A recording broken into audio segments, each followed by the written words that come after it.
Добрый день, инспектор, проверка документов. Вечер пятницы для сотрудников Сибайского отделения ГИБДД начался с усиленного режима несения службы.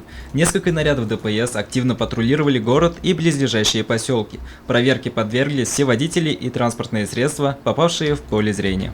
На данный момент в городе Сибай проводятся профилактические рейдовые мероприятия по выявлению водителей, которые перевозят детей до 12-летнего возраста без специальных удерживающих устройств.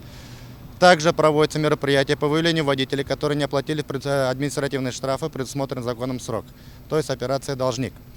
Также проводятся мероприятия по выявлению водителей в состоянии алкогольного опьянения.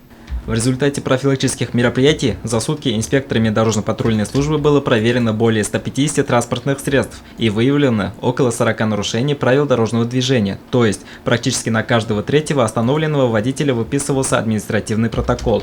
Несмотря на все принимаемые меры, сотрудники ГИБДД отмечают рост количества правонарушений. Парадокс, но число нетрезвых водителей растет вместе с ужесточением мер наказания.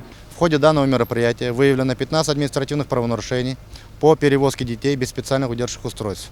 Также выявлено 5 административных материалов и составлено 5 протоколов за неуплату административного штрафа в срок, предусмотренный законом. На данный момент выявлено 2 административных правонарушения, то есть управление водителем в состоянии алкогольного опьянения.